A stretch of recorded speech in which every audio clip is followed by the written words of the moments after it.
put yourself in the position where did you do everything you could do to be the winner? Because the way that I see it for the Sidney McLaughlin situation, it's like if you want your athlete to be in this race, then make sure they run faster. That is a them problem and not a Sidney problem. Yeah, I'm always happy whenever Sha'Carri wins. Like, I'm a big fan. But if I'm being honest, the emotion that I felt was like, when is she gonna stop running races like this? I am no longer accepting any pole vaulter slander when it comes to speed. It's not happening. You can't tell me nothing when it comes to pole vaulter speed. Mondo Duplantis, shut everybody up. Welcome back to another episode of the Track World News Podcast. My name's Colin Waitsman. I'm your host with our esteemed co-host, Mr. Noah Williams. Noah, how you doing today, my brother? Blessed and highly favored, brother, as always, man. Feeling good. How you doing today, bro? Doing good. Was watching a lot of football yesterday. Gonna watch a lot more today, and finishing up some of the track season as we wrap things up. But how you doing? I'm doing good. Like I said, man, blessed and highly favored. I can't complain. I'm check out some football today too myself. My Jets don't play till tomorrow, so I ain't really tripping. But nah, man, we getting closer and closer to the end of the season, man. We seeing some cool stuff though. Mm-hmm. Well, you guys, we talked about it before the show yet last week, but your Tigers, it wasn't the game wasn't what we thought it was going to be. What happened there last week, man? Man, bro, Brian Kelly's just not him. We got the roster. Like, the roster is fine. Like, skill group fine, running backs fine, quarterback cool, defense is even fine. Brian Kelly, get him out of there, man. He ain't no Tiger for real. Dang. It's just not got to get somebody else in. Is there any coach that you're like, oh yeah, you want him in there, or is it just it's just not Brian Kelly? Urban Meyer, I'll take Urban Meyer. Shit, that's it though that I could think of. Maybe like if we get like an ex NFL player, like if we get like a Ray Lewis up in there, like some dog, like just a dog, bro. Brian Kelly too sweet, man. Would you want Dion if to get? Hell yeah, Dion, bro. If Dion came to LSU, like, he could really do what he wanted to do. Like, because rappers and all these famous people going to Colorado don't even look right. But if they came to Death Valley, they came out to the Bayou, we'll have po' boys on the sideline. You know what I'm saying? Crawfish boil on the sideline. Like, we turned up, Like, Young Boy gonna be on the sideline. Lil Wayne gonna be there. Currency. All the New Orleans artists. You know what I'm saying? Like, he got to come to LSU, bro. Forget when Shedeur and them leave, he should come. That would be nuts. That would be nuts. I like he's got like like you said, I think he could do what he wants to do at LSU if he did it. So if that happens in the next couple of years, we'll have to take this clip out and like repost it to people like, hey, we called it on September 8th, 2024 that he's going to LSU. So we'll see if that ends up happening, man. All right, got a bunch of stuff to go through with this episode. So Sha'Carri Richardson gets her big time revenge following the Olympics against Julien Alfred. Sidney McLaughlin running the 400 and then not running the 400 and then running it again at the Diamond League final. Recapping the Mondo Duplantis, Karsten Warholm race. What other one-on-ones we would like to see?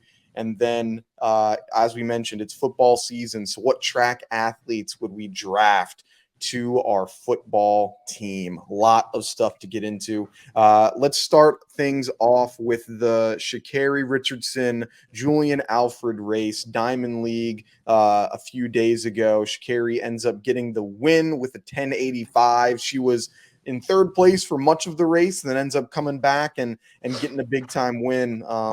No, what do you think this? What were your thoughts on her race, or what this kind of meant as she's closing out the remainder of her season here? Yeah. I'm always happy whenever Sha'Carri wins. Like, I'm a big fan.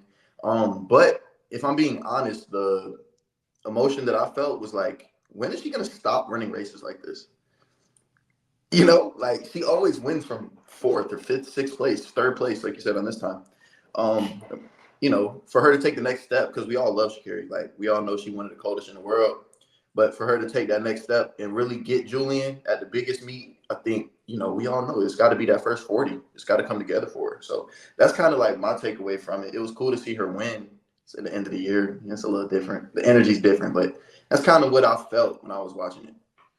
Yeah, I'm a big Sha'Carri fan. We definitely talked about it before, and similar. I had a similar thing of like I would love to see you go out and win from the front. I think there's a lot of positives of being able to come from behind and win, and like it can show the the emotional maturity that you have to have of, oh, I am behind, excuse me, in this race that's only 100 meters, and I'm behind for the first 75, 80 of it, and then I come back and win. That takes a lot of emotional maturity and is not easy to do, because it's definitely easy to just give up on things. But as we saw in the Olympics, and we saw for the men and for the women, like when you're so close in speed to your competitor, you can't afford to give them a lead to begin with, because at those big moments, everyone's locked in. And so it's like you do really well of winning this way, but at those big moments, it can come back and bite you, because you can't give a 0.1 second lead to somebody in the Olympics, because they just gonna take it and run with it. Exactly. It's just the margin for error at this level is so small, like so small. So, I'm sure she's had it on her mind, and I'm sure she's working on getting that part of her race better. But I think we've yet to see it consistently pay off for her, because it's been a couple of races over the last 2 years where we've seen her show that pop through 30, and it's like, wait a minute, did Sha'Carri turn the corner? And it's still not there. I mean, she's 24, so there's a lot of room for growth there. But I want her to be the undisputed Olympic champ, world champ every year. You know what I'm saying? So I want her to get that start down, so these girls can't mess with her, because we all know top end speed is no question that she carry the best, but she got to be able to carry that the whole way, man. Yeah, and Julien Alfred, she got out real quick, and Dina Asher-Smith, she also was doing pretty well, but she's not getting out in front yet. It's like, do we think, like, because there's a couple different tiers, I think, right now of the women's sprinting. You see, I would say Julien Alfred and Sha'Carri Richardson are like the top tier right now. And then I would say in that next tier, would you say like Daryl, Nita, Dina Asher-Smith are in that next kind of tier? Melissa Jefferson, do you believe that any of those kind of people would be able to get into where they're consistently, striving for medals, or could even win in Olympic or world championship title? Well, when it comes to Daryl and Dina, I would say no. They're a little bit older, in their mid to late 20s, and I know they're not older than either Sha'Carri or Daryl or Julien. When it comes to women's 100 meters and people that I think potentially could get into that medal contention in the future would be like an Alana Reed, a Brianna Liston, and Tamari Davis. Those are like the three names that kind of come to mind at first, because they're the younger ones that have already made finals. They've already, done incredible things, albeit they're still really young. So if we're going to tier it, if we would put Sha'Carri and Julien in the top tier, I mean, I still would struggle putting Daryl and maybe Dina in that next tier. But I mean, I can't go without putting TT in there and Melissa Jefferson in that tier. If we're talking like a second tier, let's say, of 100-meter women. So that's kind of how I look at it. And Melissa, I think, is going to be a heavy hitter for the next 4 to 6 years, maybe. Yeah, she's been like, I'd say sneaky really good, but like it's not like ever since she won that national title. I mean, she won the US title back in, what was it, 2022 when the Worlds were in the US, and she's medaled, I think, like at almost every, if not every, major championship since she's gone pro. I think she just might have missed one when she had, she was transitioning coaches, but yeah, I think she's going to be able to be a problem in the US of like, if I'm looking at who can be Sha'Carri's biggest competition in the United States over the course of the next 4 or 5 years, like I think Melissa has a really good chance of being that top dog of like, yo, who's the reason that she does, and they're training together too. So like, you know exactly where each other are at throughout the year. Like I think that can be just like, it's gonna be really tough to be able to stop her. Absolutely, man. But it's a lot of good energy, a lot of good smoke coming in that honey, man. Mm-hmm. And then we got who's in? Did they announce who's in the Brussels final for the women? I couldn't I don't know. remember. I'm not sure. I don't think. Yeah, I Not don't think sure. they have the final roster. I know that they had like a few people, but there's like some, I guess, like the wild cards and stuff like that they'll be finishing out with. But be interesting to see who's going to be in that final spot for the Diamond League championship. Because whoever wins, I think it's no, because Sha'Carri won the world. Never mind, Sha'Carri won the world championship, so USA does not get a bye through the Diamond League. But cool. Should be a good competition. Then up next, while we're with the Diamond League, talking Diamond League final, Sydney McLaughlin-Levrone. So she's been in the news a little bit. So first, it was announced that she is going to be running the 400 and 200 at the Diamond League final as the wild card. And then a few days later, maybe like the next day, 2 days later, something like that, she was then announced that no, she is not going to be running in the 400 and 200 as a wild card because she didn't actually race in any Diamond League races this year. And then it was, but she is going to still run the 400 and 200, but it's going to be in an open event that is a non-Diamond League event. They're going to have her, end up racing in. So, what were your thoughts with having her in there, having her not in there? And then do you believe that she should actually be in the regular Diamond League final, despite not actually racing in any Diamond League races this year? Well, this is very political, right? So she made the announcement. The league officials, I'm quite sure, would love to have her there.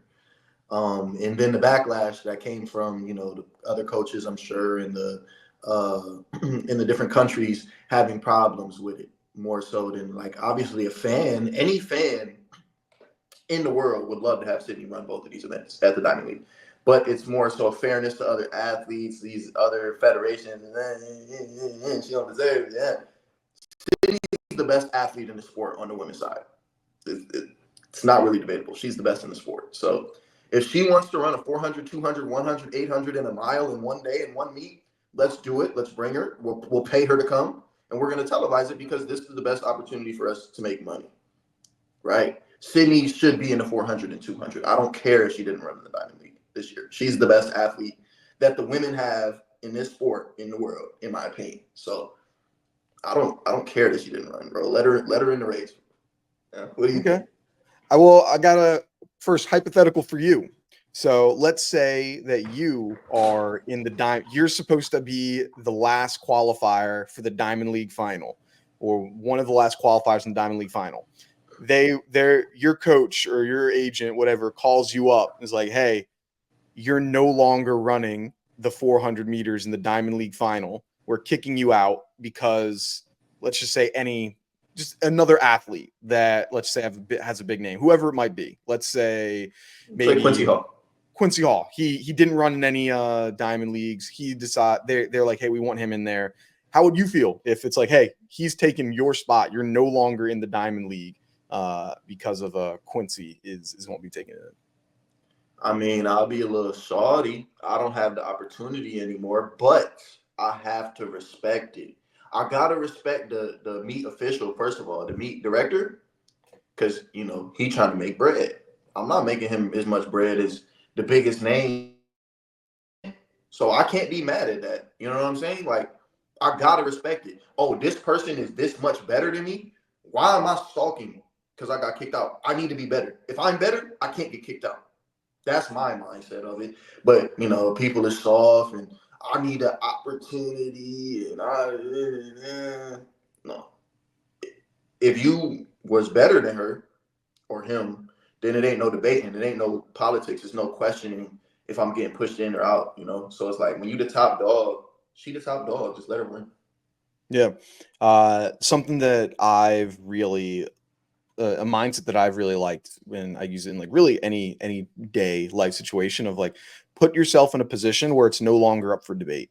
So if you're like, hey, I got kicked out of this competition because somebody else got put in my position, you should have been so good that they couldn't kick you off. Or hey, I didn't get hired for this job that I thought that I was going to be the best for. Or someone, whatever it might be in any life situation. Or I didn't get accepted into this college or university. Make sure your GPA is better. Or I didn't get this job. Like, make sure that you're doing more practice in the interviews. Or I got kicked out of this race or competition. Run a faster time so they can't do so. And so it's like, put yourself in the position where did you do everything you could do to be the winner? Because the way that I see it for the Sydney McLaughlin situation, a similar thing.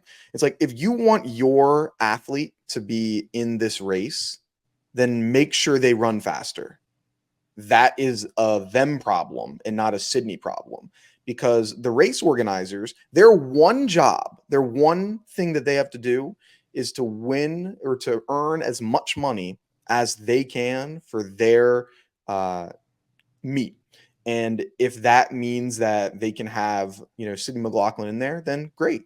Especially because it's not like this competition is the Olympic. Like, now, if it was like, oh yeah, we're changing things up because this is the Olympics or something. Like, I remember when the US trials were happening and there was a lot of debate on if Athing Mu they could somehow get her into the Olympics despite, the fall and everything like that. And it was like, yeah, with that, I get it. Like, there are certain rules and you're not going to break those. You're not going to be flexible with those 100%. Like, I'm fine with that, even though you're losing money by not having her there. But like with this, it's just like, it's not like it's an Olympic or a world championship event. Just put her in there. She's the biggest name, one of the biggest faces in the women's track and field right now. Put her there. Like, it's like, and now you're like, who's she going to race if she's doing a 400 and 200? She's going to race a bunch of like nobodies, or is it going to be something similar to what they did with Warholm and Mondo, where it's going to be she's going to run a 400 and 200, and it'll be like a head to head, against somebody else. That would be exciting. But if you're just going to put her in a non-Diamond League event in the 400 and 200, she's going to be racing against a bunch of people you don't know, because all of the best people that are going to be in that final. So it's like you're pretty much wasting her talent by just having her in a race that it's not actually going to be pushing her to do well, because she's going to race a bunch of people that, frankly, they're there because they didn't make it in the regular final. Yeah, you hit the nail on the head, bro. So, if people would quit being so sensitive all the time, I think that's kind of the root of it. Like, oh, we want fairness for everybody, but like, life isn't fair, so that's a conflict. Like, I don't know, man. But let the girl run in the Diamond League, man. We all want to see it, Yeah, it would be great. And I'm like, what do you think they're going to do with it? Do you think it'll be she's going to race a bunch against people that didn't qualify for the Diamond League final? Or do you think it'll be something different where, maybe she's racing, it's some unique type of thing? Or what do you think they're going to end up doing? She'll more than likely probably run against women that didn't qualify. They might leave it up to the athletes and be like, hey, if you want to hop in the heat with Sydney, hopefully they'll make that an option. But if she do run against girls that didn't qualify for this final, like, she's gonna make it look so bad. Like, she's gonna make it look so bad and embarrassing. So I wouldn't even want that for those girls. Yeah.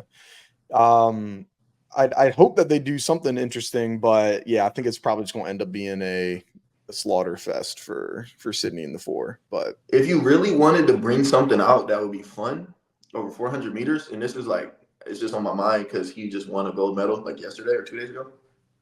If you lined up Hunter Woodall and Sydney McLaughlin for 400, that would bring a lot of different eyes.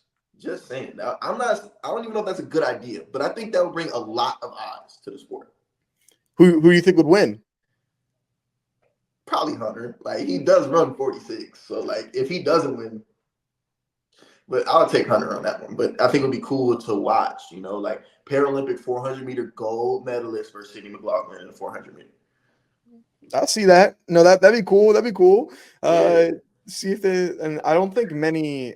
I don't think they've had many Paralympic athletes competing in the diamond. I think they had some non-diamond league events with, in Eugene a few times. They've had a few things, but that would be no, that'd be good. And shout out Hunter with the big win with the 400, and him and Tar both bringing home some hardware from Paris. No, that's cool, man. I like that. I like that. Yeah, shout out to Hunter, man. He was my host on my Arkansas visit, actually.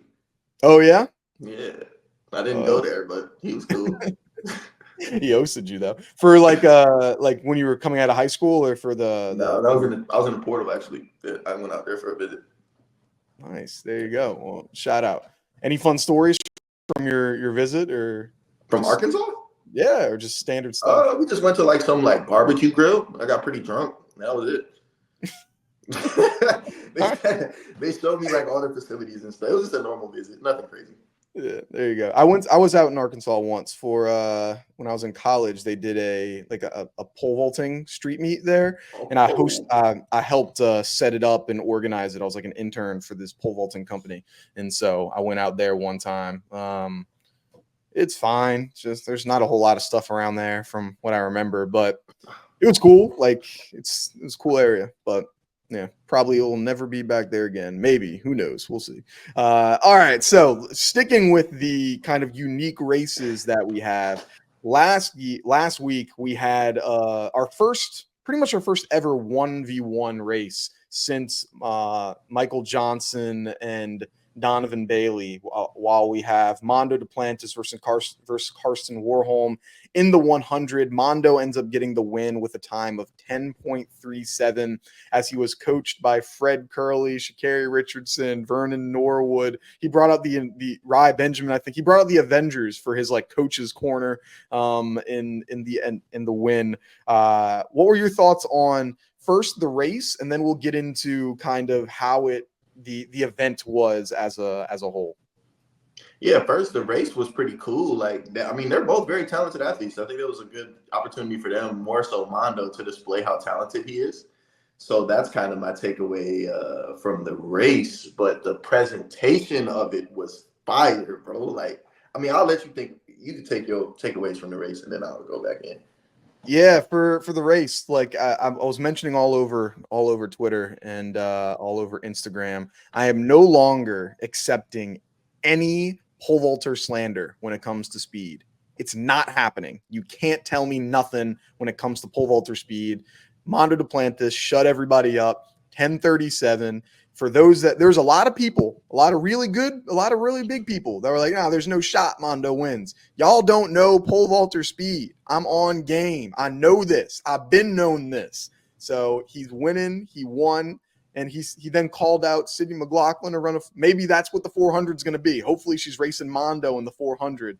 That would be something cool because he did call her out for the 400. So maybe that's what he's going to end up doing.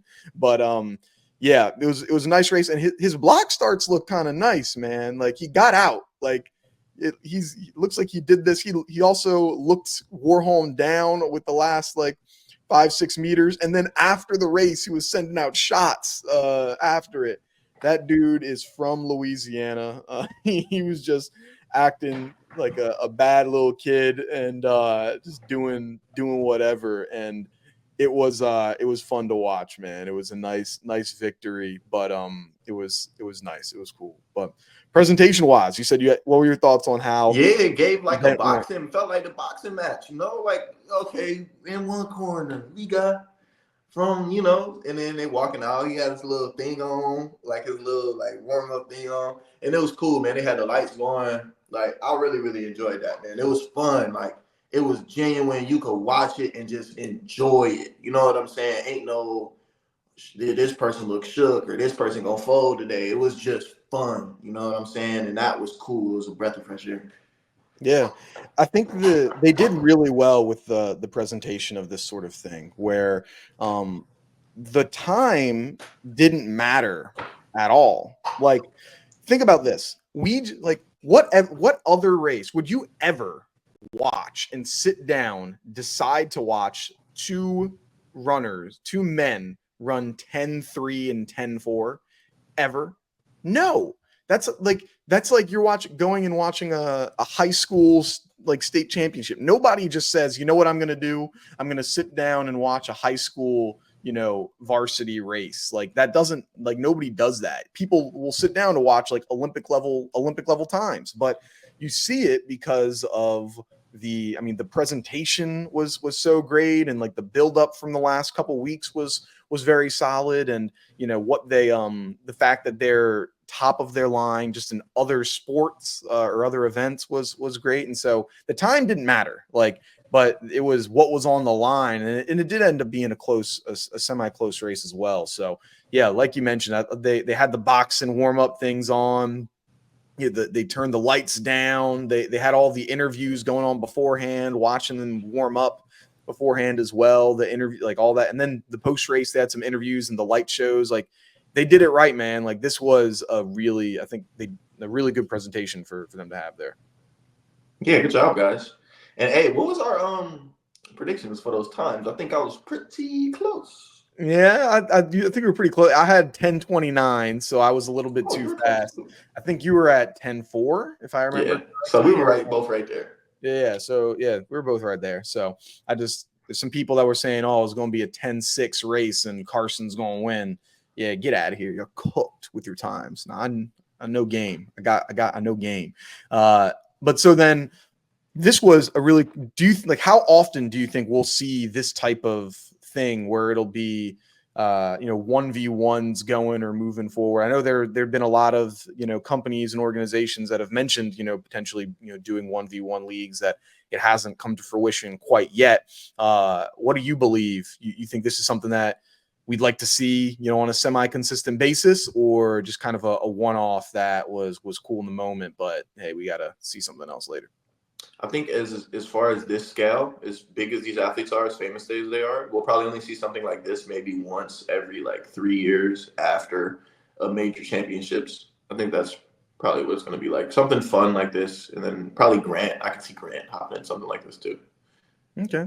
Yeah. I think it's going to happen a little bit more than just once every three years, okay. Because I think the Diamond League saw how big this was before it, because I was watching this on Sidious Mag on Twitter when this was happening, and they had over 70,000 people tuning in to see this, which hey, that's, if you can come up with I have no idea what their goals were, and I have no idea what the numbers would have been for on Peacock or whatever, but you can see how many people watched it on Twitter. I feel like that's probably better than what they thought of, okay, wait a minute. If we can have, for just right before a race, we have these types of numbers, I bet you that they'll probably try to do this a few more times throughout the year. I know that, obviously Prefontaine and Eugene, they like to try to be, try new things. So I could see how because they were the first ones to do the creator corner. They started things out there. I could see them trying this out of let's have some other athletes, that aren't running in standard races, do this before that, for non-Olympic years, I would guess. For sure. I mean, I can see it when you put it like that, and it makes more sense. You know what I'm saying? So I'm not opposed to it. If we have 3 of these a year, I'm not mad at it. So what athletes do you think, what athletes and what events would you like to see go head to head in a non-traditional type of race here? Well, I graduated high school in 2017. Okay, I got to say that to preface this. So my favorite rivalry ever in this sport was that little budding shit was going on between Fred Curley and Michael Norman. It was a lot of tension there over 400 meters back in 2018, 2019. So if I could see them two race over 300, that's what I would love to see. Okay, Michael Norman, Fred Curley at 300. Yeah. That's good. I got I know I've mentioned this one a couple times, but I think Rye Benjamin, Grant Holloway, and the 200-meter hurdles, I feel like that's got to be a no-brainer. Need to see that one. That would be excuse me, a great race, whether it's 200, 250, 300. I'm not sure what would have to be equal. But I think that one will be a pretty good one too. Any other ones that you were like, yo, this will be a good non-traditional race? Maybe if we did like a Anna Hall versus Tara Davis Woodhall 200 meter, something like that. Okay. Yeah, I think that wouldn't be too. That would be or the hurdles because they both did hurdles too. Ooh, I think Tara would eat her up in the hurdles though. I ain't gonna lie. Really? I think Tara was like a 13-1. Yeah, she raced in the hurdles once, like in the beginning of the season this year. I can't remember. I'd have to take a look and see how what their actual times are to see if it would be even remotely close to being fair. Let me take a look. Anna Hall's personal best in the 400 meter or the 100 meter hurdles. We'll take a look if it would even make sense for them to do. But yeah, I think those two would be good. Like I still be seeing on my TV like ads with Anna Hall on it. Like literally like this morning there it was for Toyota or maybe it was Verizon. It was Xfinity like maybe. Yeah, maybe something Xfinity like that. commercial. Yeah. So they got her on there. What is it? Yeah. So she ran a 13:34 this year, which is a season best. So it's not her very best, but that's pretty good. Tara Davis, what did she run this year? Because she also ran one 100 meter hurdles this year. And she just ran a 60 meter hurdle. She ran an 8:30. So 100 meter hurdle, her best ever was 12:61. She's whoa. She ran that also 3 years ago. But okay, this was when she was at UT still. Yeah, that was when she was at UT. But yeah, so maybe not for the 100. So maybe 200. Yeah, we'll see the 200 for Tara versus Anna Hall. That would probably be pretty good. So we'll have to see. But wait, personal best. Okay, here we go. Where is her 100 meters? This was the problem they have. So yes. Oh no, that's from before. Okay, can't find it, but I would like to see that. I think that would be good. Yeah, some good names. Her 60 meter hurdles is 8:04 per PR, so she's kind of in there. That's Anna Hall, yeah, and she ran 8:30 this year, so it could happen, maybe. All right, so close things out. We mentioned it's football season. We got football season right now. No, what was it that you wanted to get us going for today? All right, look, we're going to do a fantasy draft of track and field athletes, but we're going to be building a football team. So if we go back and forth, round for round, pause. Quarterback, running back, let's say 3 wide receivers, tight end, and we're going to do a kicker? Sure. I'm just going to do some random person for a kicker, but yeah, let's go. Okay. I mean, you can take the first pick. It's my proposal, so you can take the first pick. Okay. Anybody you want. First pick is going to be the person that has had one of the best stars athletes. I'm going to take for wide receiver. We're going with Mr. Grant Holloway. Okay. First pick, Grant Holloway. I'm not mad at it. He's in my wide receiver. My first pick, I'm going with a 3-down running back. Explosive when he gets the ball in his hands with big playability. I'm going Christian Coleman at running back. My first pick. Damn. I was going to pick him. Up next, we're going with the other person who was a 4-star receiver at a high school, wide receiver. He should have everyone thought he was going to play football. He ended up running track. I'm going with Arian Knighton.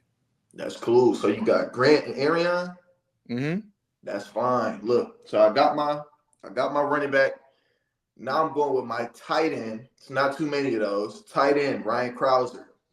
Tackle that. Tight end, Ryan Krauser? Tackle that in the open field, man. That's crazy. Ryan Krauser. I would have put him at left tackle. Ain't nobody going. He got this. He quick though. That's why I got to let him catch some passes. All right. I got for my third wide receiver. He's currently a wide receiver and an All-American, made it to the final. We're going with Nick Harbor out of South Carolina. Okay, I thought you were going somewhere else, but I like that. I like that. Now, since you want to go that way, I'll take my first receiver off the board. I'll take Devin Allen. Devin Allen? All right. Yeah. That's good. Devin Allen. The reason I didn't go with Devin Allen was because he's injured right now. So if we're talking prime, then okay. I wasn't sure because I know that ACL was coming back from it. Okay, now he'll be all right. He'll be all right. Tight end. My tight end, I am going with Mr. Donald Scott. Ooh. Unit. Ain't nobody tackling him in the open field. I think he also played football in college too. I like that. He did play football at Eastern Michigan. That's right. He did. Okay, hold on. You put some thought to this. So hold on. I got my tight end is Ryan. My running back is Christian. My wide receiver 1 is Devin. Wide receiver 2, I need a red zone threat. I need a big body, could go up, get the ball, come down with it. I'm taking Rye Benjamin, wide receiver 2. Okay. The wide receiver 2, Rye Benjamin. Yep. All right, I see that. Can I change positions with somebody? Yeah, sure. I'm keeping him. All right, I'm moving Arian Knighton to running back because I am moving this player to the wide receiver. Similar guy for you. I need a big, strong dude. Fred Curley, gonna put him in at wide receiver 2. So we changing that up. I like it. I was hoping I could snag Fred for my wide receiver 3, but it's cool. I'll get me a slot receiver. I need somebody shifty, somebody that could, change gears quickly. And that person that I need for my slot receiver is gonna be Trayvon. I'll take Trayvon Bromell as my slot receiver. Trey, all right, I can see that. He's gonna be a little shifty for you. He's gonna be my Tavon Austin. That's my Tavon Austin right there. Tavon Austin, Trayvon Bromell, and Tavon Austin. It works. It works. Now it comes down to my wide receiver, my quarterback. I've been thinking for a while, like, who am I gonna have for this? I think we're just gonna go with my main man out of India, Mr. Naji Chopra, the former Olympic gold medalist in the javelin out of India. So I think that's who we're gonna go with for our QB. That dude can he can sling it. He can sling that pigskin. Before I go to QB, because I already know who my QB is, and I know you didn't think of his name, so I'm not even worried about you taking him. I'm gonna go with my kicker, former Bishop McNamara High School starting kicker, friend of mine I've known for some years now. Nicole Yergin is gonna be my starting kicker, 400-meter runner for Great Britain, USC, all of that. But she was in fact a kicker in high school, so I'll throw her on the team. She can be the kicker. And for Bishop McNamara, that's pretty. They're a good team. Yeah, it's a good high school. Like it's popping high school. Dang, I don't know anybody that could see. You put kicker in there because you know somebody that could kick. I don't know nobody. Easy. What am I talking about? My kicker, Abby Steiner, Kentucky soccer player. There we go. I like it. Almost folded. Right. Yeah, Abby Steiner as a kicker. Yeah, she gonna be good. You pulled that too. You pulled that last minute. I like it. I respect it. Quarterback, hailing from upstate New York, athlete. He could play all over the field, really. Go myself, man. I got to get all my playmakers the ball, bro. Like, you know what I'm saying? Like, ride open, boom, easy money. Oh, Trayvon in the slot, easy money. 1st and 10, here you go, Christian. Read option.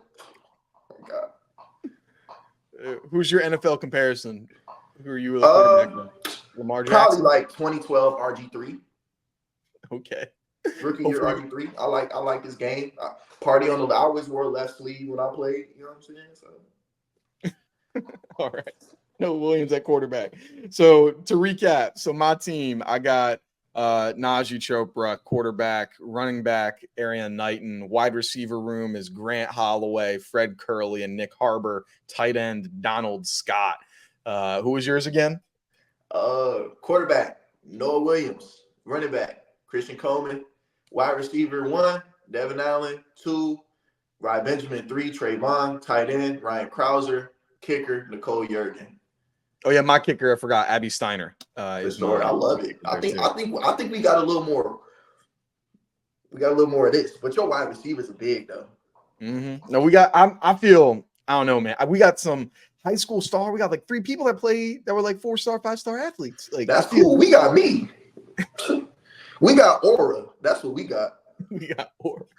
We got aura, bro. Aura, Trayvon, aura.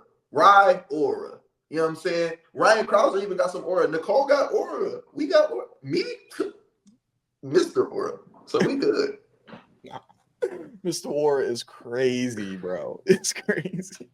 Well, right. We'll have to put this in the I'll put this in we'll make a video, put it on Instagram, let the people vote who they think football team is better, me or Noah's football team. So. And what would you name this team? My team? Mm-hmm. Oh, all gold. All gold. Ooh. I like that. We're the Aura Men.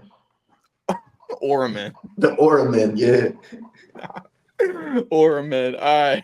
Okay. Team Aura Men versus Team All Gold in the championship. We'll have to see who's going to end up getting the dub there. That'll be good. That'll be good. Awesome. Well, that's going to do it for this episode of the Track World News Podcast. We got some final meets coming up with the Brussels Diamond League. We have the Athlos all women's meet that's going to be coming up in a couple weeks here as well. Track and field season is ending up, which means get ready for some early predictions that we'll have for 2025 and moving forward. I'm sure those will be good, but that's going to do it for us here. Have a good one. Peace.